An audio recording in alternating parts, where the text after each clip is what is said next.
네, 여러분 안녕하세요. 반갑습니다.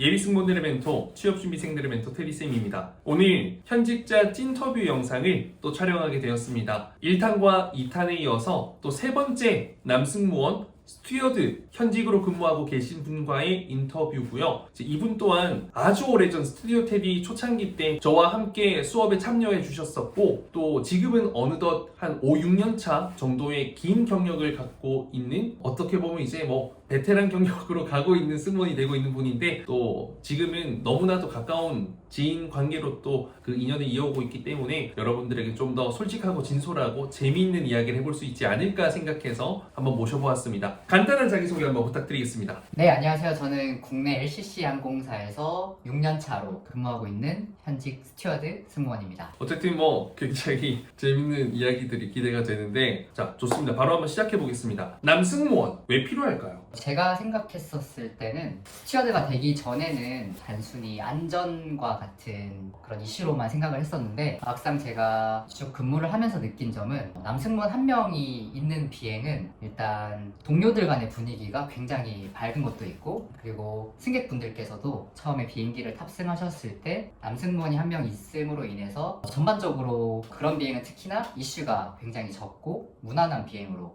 많이 흘러갔던 것 같습니다. 그래서 남승무원이 있는 것만으로도 어떤 기내에서 발생할 수 있는 그런 예상치 못한 상황들이 좀 많이 줄어들기도 하고 또 그런 상황이 생겼다 하더라도 좀 더 빠르게 대처될 수 있는 것이 장점이고 또 여초석에 또 남자가 소수지만 그 남승무원이 본인의 역할을 굉장히 잘하게 되었을 땐 그게 그 비행 팀 내에서 굉장히 또 화목한 분위기를 형성할 수 있습니다. 제가 알기로는 이제 이 현직 승무원분의 경우에는 이 부침성이 굉장히 좋은 스타일이기 때문에 아마 선배 후배들 같이 이렇게 좀 협력하고 좋은 분위기 만드는데 좋은 역할을 하고 있을 것 같아요. 그래서 아마 선배들에게 이쁨을 또 많이 받아본 경험이 있을 텐데 그 비법이 있다면 또 어떤 게 좀 있을까요? 우선 남자 승무원이다 보니까 아무래도 동료이기 이전에 남자와 여자로서 이제 상대를 하게 되는데 아무래도 여자분들이 많은 집단에서 가장 중요한 거는 공감하는 거라고 생각합니다. 그래서 선배들이 일적인 문제나 혹은 개인적인 문제에 대해서도 얘기를 하시게 됐을 때 동료이자 또 남자로서 혹은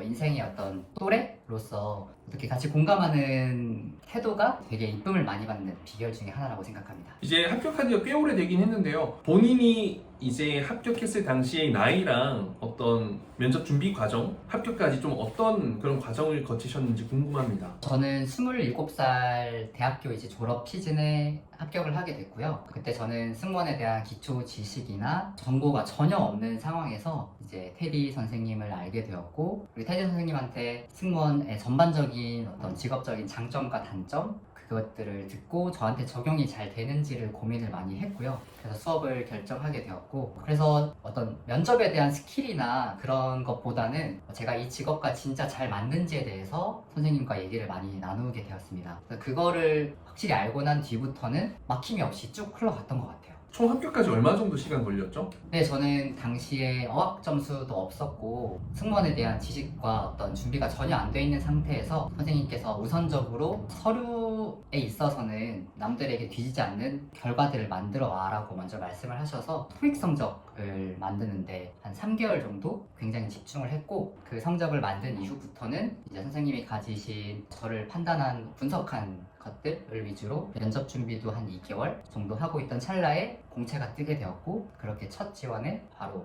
좋은 소식을 가질 수 있게 되었습니다. 원샷 원킬이네요. 네, 덕분에 그렇게 되었습니다. 자, 그러면 이제 승무원이 되고 나서 비행을 하면서 가장 좋은 거, 가장 힘든 거 한 개씩 한번 꼽아보면 어떤 게 있을까요? 우선 가장 좋은 거는 사실 제가 늘 느끼는 감정들인데 돈을 벌면서 여행을 한다라는 감정을 느낄 때 사실 가장 행복한 것 같습니다. 남들은 시간을 내는데도 그렇고 돈을 쓰는데도 그렇고 참 여행을 한번 가기가 되게 까다롭고 힘든 일 중에 하나인데 단순히 일이라고만 생각하지 않고 매 비행 매 취향지를 새로운 곳을 여행한다라는 마음으로 가다 보니까 돈도 벌면서 여행도 할 수 있는 이만한 직업이 있을까라는 생각을 많이 하게 되었습니다. 되게 효자거든요. 그래서 부모님과 여행도 굉장히 자주 가고 부모님의 이런 사진들도 많이 있는 걸 보면서 이분은 객실 승무원으로서 너무 행복하게 생활을 잘하고 있구나. 물론 또 뭐 SNS의 삶에서는 밝고 긍정적인 것만 보여줄 수도 있겠지만 저는 개인적으로 그렇게 생각을 하거든요. 그래서 상당히 이 직업의 장점을 잘 누리는 케이스다라고 생각이 들고, 그래서 사실 보통 3년을 넘기기가 어려운데 근무 기간을 벌써 6년 차면은 뭐 큰 문제가 없으면 진급도 잘 되면 오랜 시간 또 근무하실 수 있는 케이스가 되지 않을까 싶어요. 그러면 가장 힘든 거, 가장 좀 너무 괴로운 거 있다면 어떤 게 있을까요? 가장 괴로운 점은 아무래도 규칙적이지 못한 삶인 것 같습니다. 제가 이제 건강에 되게 관심이 많은데 뭐 사람을 상대하면서 느끼는 정신적인 스트레스 같은 거는 누구나 어떤 직장이든 느낄 수 있지만 타 직종과 가장 큰 차이점은 수면 패턴이나 뭐 시차를 맞추는 그런 점들이 가장 힘들어서 제가 당장은 이게 몸소 체험할 수 있는 어떤, 아직은 젊기 때문에 아직까지 뭐 되게 와닿진 않지만 여러 선배분들의 어떤 조언이나 이런 것들을 들어봤을 때 건강 관리를 정말 안 하지 않으면 나중에는 정말 이 직업의 장점만 그렇게 누리다가 그게 오히려 큰 단점으로 다가올 수 있는 어떤 시발점이었던 거를 깨닫지 못할까봐 지금도 이제 운동하는데 엄청 많은 관심을 가지고 있습니다. 그러면 실제 비행하는데 어떤 게 가장 힘들어요? 업무적으로는? 업무적으로는 아무래도 고객을 상대할 때가 사실 힘든 점이 많습니다. 반대로 고객을 상대하면서 가장 큰 행복을 얻기도 하는데, 힘든 점이라고 하면은 특정 군의 손님들께서 최근에 기억나는 것들은 블로그나 다른 데서 어떤 정보를, 잘못된 정보를 가지고 오셔서 이게 항공사의 규정이라고 착각을 하시고 이제 막무가내로 뭔가를 요구하시거나 본인이 너무나도 당연한 걸 주장한다고 말씀하시는 분들이 많으신데, 그럴 때는 사실 그 비행 중에 그 블로그를 제가 확인할 수도 없고 비행 중에 저희 항공사의 모든 규정을 보여드릴 수도 없고, 좋은 말과 어떤 좋은 친절한 태도로 그런 것들을 바로 잡아드려야 하는 점이 상당히 까다로울 때가 많습니다. 그러니까 이제 본인이 아는 것만 맞다고 생각하시는 고객은 대화가 일단 안 통하기 때문에 설득도 안 되고 뭘 이야기해도 계속 불만만 표현하셔서 상당히 좀 대응하기가 어렵죠. 그러면 이제 우리 승무원분 비행하시면서 가장 기억에 남는 고마운 고객 어떤 게 있을까요? 지금 딱 떠오르는 분은 어떤 할머니 분이셨는데, 현재는 저희가 한국에 입국을 할 때 서류를 필수로 작성하지 않는데 과거에는 서류들을 꼭 작성해야 되는 때가 있었습니다. 그때 어떤 할머니 분께서 서류가 일단 보이시지도 않으시고 작성하는 것도 너무 어려움을 느끼셔서, 제가 특히 하필 그때 비행 때 뭐 판매 등 바쁜 일이 너무 많았는데 자꾸 그분이 이제 눈에 아른거려가지고 다가가서 정말 상세하게 친절하게 천천히 설명을 드리면서 이제 서류를 다 도와드리고 하니까, 파기하실 때 갑자기 안 내리시고 제 손을 잡으시면서 이제 작은 사탕 2개를 주셨습니다. 그래서 그 할머니 분이 진짜 아직까지도 기억에 남는 정말 가슴으로 응대했던 손님이시지 않을까라는 생각을 하고 있습니다. 그럼 진짜 최악의 손님 분명히 있을 거거든요. 저는 이제 제 기억에는 이 필리핀 클락 노선 가면 좀 이제 뭐라 해야 될까? 좀 그런 분들이 많이 탑승하세요. 술도 많이 드시고 좀 행패 부리시려는 분들. 그래서 술을 자꾸만 술 더 갖고 와! 더 갖고 와! 하시더라고요. 근데 덩치도 크시고요. 근데 이제 옆에 이제 함께 근무하던 여승무원분들도 굉장히 좀 위협을 느끼고 술 당장 갖고 와! 이렇게 또 하는 시길래 제가 딱 표정 하면서 손님 잠시 따라오십시오. 딱 이렇게 했거든요. 정말로. 그리고 뒷길리로 모셨어요. 그리고 또 커튼 딱 제가 먼저 딱 들어 커튼 딱 틀고 딱 들어오시자마자 주변에 승객분들이 많으셔서 이쪽에서 준비해드리려고 모셨습니다. 어떤 술 드릴까요?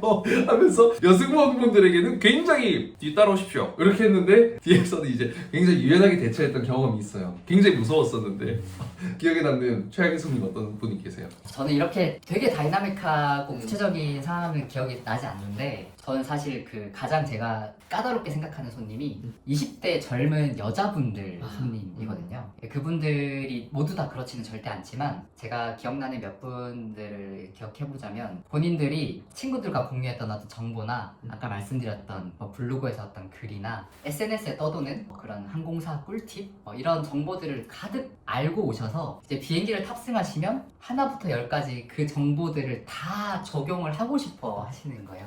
근데 그거는 항공사마다 다른 부분들이 있고 항공사마다 어떤 문화가 있고 그런 건데 이제 막무가내로 모든 걸 다 요구를 하시는 거예요. 거기는 이런데 여기는 왜 그러냐, 그 항공사는 이런데 여 항공사는 왜 이게 없냐, 그냥 모든 걸 다 요구하실 때면 이제 솔직한 속마음으로는 그러면 그걸 타지 왜 이걸 탔냐 라는 생각과, 그리고 그런 것들이 빠져있기에 가격이 책정된 모든 그 집합체인데 왜 돈은 그렇게 주고 그런 거를 다 요구를 할까 라는 생각에, 근데 하필 그런 잘못된 정보를 가지고 이게 하시는 분들이 오히려 조금 젊으신 분들이 많은 것 같고, 오히려 반대로 이제 어르신 분들은 말씀하신 대로 막 이렇게 과하게 뭔가 하시긴 하지만 오히려 그분들은 뭔가 태도를 조금만 더 친절하게 하면은 금방 또 수그러지시더라고요. 그래서 제 경험에는 어쨌든 과한 요구를 또 여러 개를 잘못된 정보를 하시는 분들이 항상 저한테는 최악의 손님인 것 같습니다.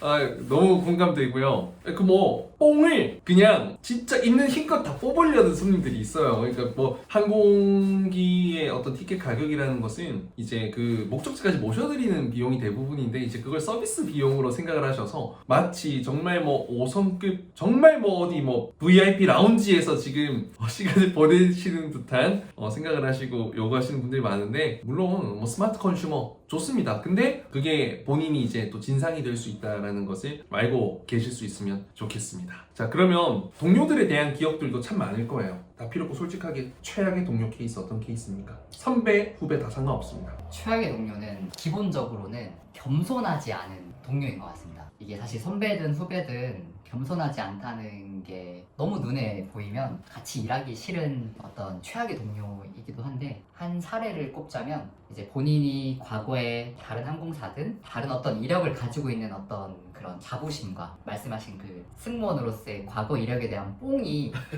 확 차 있는 분들 보면 이제 그 뽕을 여기서 그대로 실현하시려는 분들이 많으세요. 그래서 내가 아는 정보가 모든 정보고 내가 가서 느꼈던 게 전체다라고 이제 착각을 하셔서 뭐 그런 경우가 많아요. 예를 들어서 본인이 어디 뭐 여행을 갔고 뭘 했는데 그거에 대해서 막 엄청나게 막 자랑하고 설파하고 가르치듯이 하시는데, 가끔 들어보면 제가 그거에 대해서 더 많이 알거나 그곳에 더 많이 가봤거나 더 많은 경험을 가지고 있음에도 불구하고 저는 그런 분들을 대할 때 그냥 무시를 하거든요. 무시하는 방법 중에 하나가, 저는 이제 그분의 말을 듣고 제가 오히려 막 내가 더 많이 안다라는 말보다는 그냥 처음 듣는 것처럼 해버리고 거기서 끊는 게 저만의 방식이거든요. 근데 사실 내심 생각은 하죠. 그런 분들을 보면서 이분 되게 자기가 어떻게 보면 군뱅이 앞에서 주름 잡는 꼴인 거를 모르고 나중에 알게 되면 진짜 부끄럽겠다.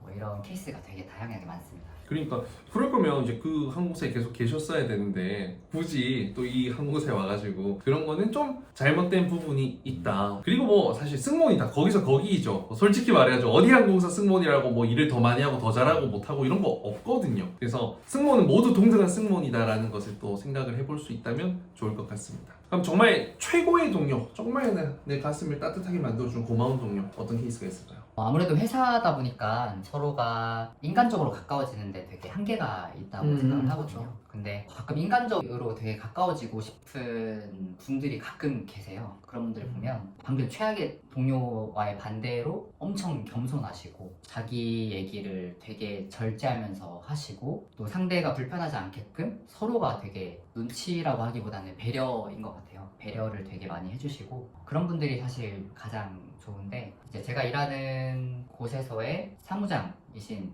분들도 보면은 후배로서 사람을 대하는 게 아니라 같이 일하는 동료로서 본인이 그냥 그 자리에 있을 뿐 각자의 맡은 바 듀티가 다를 뿐이지 내가 너를 하대하고 홀대하는 사람이 아니라는 거를 이제 몸소 보여주시는 분들이 계시거든요. 제가 뭘 해도 본인이 뭘 했음을 항상 설명을 해주시고, 자기가 하는 어떤 지시나 이런 거에 있어서도 충분한 설명을 해주시고, 혹시나 본인이 실수하지 않았나? 비행이 끝난 뒤에도 혹시나 제가 뭐 했던 이번 비행에서 제가 혹시 받아야 될 피드백 같은 게 있을까요? 라고 해주시는 분들이 계신데, 사실 그런 분들과 비행을 하면 이제 단순히 비행하면서 느끼는 보람을 넘어서서 인간으로서, 그리고 제가 나중에 그 자리에 가고 경력이 쌓이고 혹은 또 제가 다른 후배들한테 그런 선배가 되고 싶다라는 귀감을 되게 많이 왔습니다. 되게 멋진 이야기인 것 같아요. 경력이 많을수록 그것만 맞다고 생각하는 게 아니라 또 추가적인 피드백을 듣고 열린 마음으로 좀 배울 수 있는 그게 진짜 겸손이죠. 작은 목소리 귀 기울이는 거 그건 되게 좋은 사람의 태도인 것 같습니다. 남승무원은 객관적으로 좀 직접적으로 물어보겠습니다. 남승무원은 잘생겨야 합니까? 제 생각에는 과거에는 사실 그런 게 없다고는 말을 못 할 것 같아요. 저도 이제 사실 뭐 이제 5, 6년 차를 지나고 있지만 저도 그렇게 긴 경력은 아님에도 불구하고 한 5, 6년 전에 채용 때만 해도 나름의 그런 외모 같은 이미지가 아무래도 전반적으로 깔끔하고 긍정적인 이미지를 주는 승무원을 한국에서는 되게 선호하다 보니까 그런 분들이 기본적으로 잘생긴 쪽이랑 되게 연관이 깊다 보니까 그런 경우가 많은 것 같은데 요즘에는 분위기가 되게 많이 달라진 것 같아요. 신입으로 들어오시는 남자 승무원들을만 보더라도 단순히 외모를 정말 차치하고 승무원으로서 어떤 자질 여러 가지가 있잖아요. 예를 들어서 뭐 어학에 대한 거라던가 태도 혹은 신뢰를 주는 목소리 그리고 어떤 체격 그리고 기본적인 그 사람의 다 파악할 수는 없음에도 그래도 기본적으로 보이는 인성 같은 거를 많이 보시는 것 같고 그리고 제가 최근에 또 느낀 거는 제가 생각했던 남승무원의 이미지는 되게 몸 좋고 건장하고 키 크고 잘생긴 사람이 저도 이제 기본적인 남자 승무원이라는 거에 대한 조금 약간의 선입견 같은 게 있긴 한데 요즘의 분들은 사실 키도 너무나도 다양하시고 체격도 너무 다양하시고 외모도 너무 다양하셔서 이제는 남자 승무원 상이라는 게 사실 뚜렷한 기준이 많이 없어진 느낌이 많이 들어요. 이게 여승무원도 똑같습니다. 제가 이번에 대한항공 타고 도쿄 갔다 왔는데 정말 다 각자의 개성을 갖고 계셨거든요. 여러분이 생각하는 와 예쁘다 이런 분들도 있는 반면 정말 평범하다 이게 그분의 외모를 절대 비하하거나 폄하하는 게 아니라 그냥 흔히들 우리가 볼 수 있는 편안한 그런 이미지를 가진 분들도 있었고 키가 작은 분도 있었고 큰 분도 있었습니다. 그래서 이제 더 이상 외모가 절대적인 기준이 아니라 어떻게 보면 전체적인 그 사람에게서 느껴질 수 있는 분위기와 또 항공사에 기여할 수 있는 그 역량들이 이제 전부 다 종합적으로 평가되는 것이 크다. 그래서 단순히 외모만을 보고 잘 웃는다고만 해서 합격하는 시대는 거의 이제 끝났다라고 보시는 것이 좋지 않을까 싶습니다. 코로나 전과 후가 많이 달라졌어요. 스펙도 정말 많이 올라갔고 물론 제가 그런 영상들을 많이 촬영해서 그런 트렌드가 조금은 생겼을 수도 있지만 그게 이제 회사에서 이미 그 맛을 봤기 때문에 아마 그런 부분들은 앞으로도 꾸준히 더 많이 요구하고 필요로 하지 않을까 생각합니다. 남승무원은 인기가 많나요? 궁금합니다. 남승무원이 호불호가 굉장히 강한 직업인 것 같아요. 그래서 남승무원이 아무래도 여초 집단에 있는 대표적인 직업이다 보니까 여자분들한테도 나는 남승무원은 절대 안 돼 라고 하시는 분도 계시고 남승무원이어서 오히려 더 좋아 라고 하시는 분도 계시거든요. 기본적으로 남승무원들은 여초 집단에서 일하다 보니까 여자에 대한 마음이나 그런 것들을 좀 더 잘 알고 여자가 어떻게 했을 때 더 좋아하는지도 직접 보기도 하고 듣기도 하다 보니까 여자분들을 대할 때 조금 더 여자분들의 그런 취향에 맞게끔 잘 해줄 수 있어서 잘 맞는 분한테는 너무 잘 맞는 것 같고 애초에 나는 여초 집단에 있어서 나는 걱정하는 연애는 하기 싫어 이러신 분들한테는 애초에 이제 시작도 안 하게 되는 그런 것 같습니다. 여승무원 만나보셨나요? 네, 만나봤습니다. 장단점이 있다면 어떤 게 있을까요? 아무래도 저도 뒤죽박죽한 스케줄 근무고 상대도 스케줄 근무를 하다 보면 우선 장점부터 말씀드리면 함께 만날 수 있는 시간이 잘 맞으면 진짜 평일날 남들이 일하는 그런 한적한 시간에 정말 여유롭게 며칠씩을 그냥 같이 데이트하고 보낼 수 있는 게 너무 큰 장점인 것 같아요.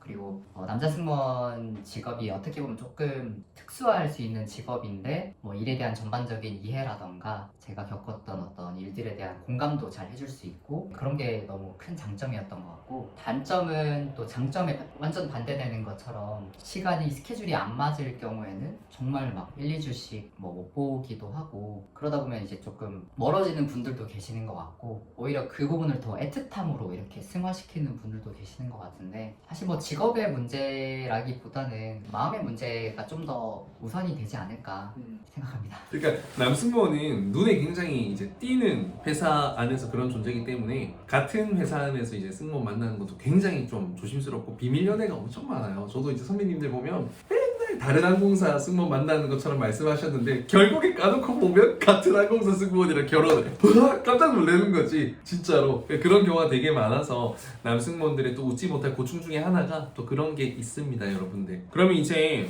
남승무원뿐만 아니라 승무원을 준비하는 분들에게 이것만큼 꼭 좀 제대로 열심히 해봐라 라고 강조하고 싶은 게 있다면 어떤 게 있을까요? 우선 제가 말씀드리고 싶은 부분은 과거처럼 외모에 너무 집착을 안 하셨으면 좋겠다라는 말씀을 드리고 싶은 게, 지금 신입분들을 제가 전반적으로 봤을 때 결코 외모만으로 뽑히신 분들은 사실 굉장히 줄어들었다고 생각이 들거든요. 맞아요. 소수예요, 진짜. 그래서 정말 극소수고, 그리고 그분들도 제가 겉으로 봤을 때는 외모가 되게 괜찮으셔서 뽑혔다고 생각을 할 수 있지만, 알고 보면 그분은 외모가 아니라 외모도 좋았던 분이었던 거더라고요. 핵심. 그래서 과거에 승무원이라는 직업에 대해서 많이 편견을 가지고 계신 것 중에 꼭 뭐 몇 킬로가 돼야 된다, 메이크업은 어디서 꼭 받아야 된다, 뭐 이렇게 너무 외모에 치중하지 마시고 본인의 가치를 높이시는 게 가장 중요할 것 같아요. 그리고 요즘같이 되게 다양성을 중시하는 시대에는 특히나 내가 꼭 승무원이 되어야만 하는 거라고 생각을 해서 내 모든 인생을 승무원에 초점을 맞추시기보다는 다른 쪽으로도 내가 관심 있는 어떤 여러 가지 경험도 해보시고, 여행도 다니시고,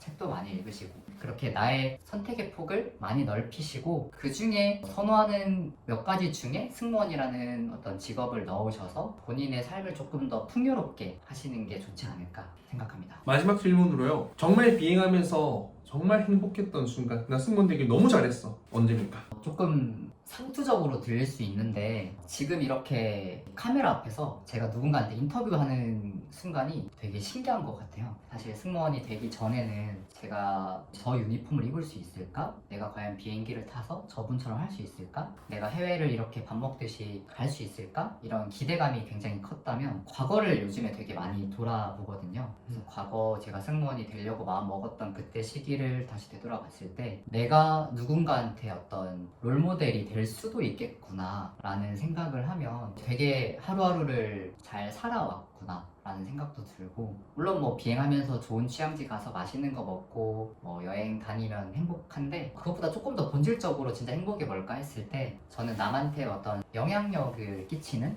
어떤 테디쌤과 좀 비슷한 교육자로서의 마인드를 가졌을 때 되게 행복을 느끼더라고요. 그래서 지금처럼 제 영상을 보시는 분들이 제가 했던 인터뷰 영상을 통해서 조금이나마 도움이 되시면, 그거야말로 진짜 제가 승무원이 되기를 너무 잘했고 행복한 순간이 아닐까 생각이 듭니다. 그럼 나중에 스튜디오 테디에 조인하시면 되겠네요. 좋은 기회가 있으면 네 함께 하시면 저야 영광이죠. 아, 알겠습니다. 어쨌든 이 긴 시간 동안 남승무원에 대한 그 솔직한 이야기들 많이 해주셔서 너무너무 감사하고요. 어쨌든 이번 영상을 통해서, 인터뷰를 통해서 여러분들이 내가 승무원이 되기 위한 방법은 지금 보여지는 내 외모가 아니라 그 면접장에서 보여질 나의 눈빛과 스토리이다라는 것을 절대 잊지 않으셨으면 좋겠습니다. 항상 본인의 살아온 과거에 자신감 있는 사람은요, 가장 아름답고 멋져 보입니다. 그래서 제가 긴 시간 동안 알고 지낸 지인이기도 하지만 이런 이야기를 들으면서 당시에 어렸지만 지금보다 훨씬 더 합격할 수밖에 없었던 이유를 확실히 느낄 수 있게 되네요. 이상 뜻깊은 우리 찐터뷰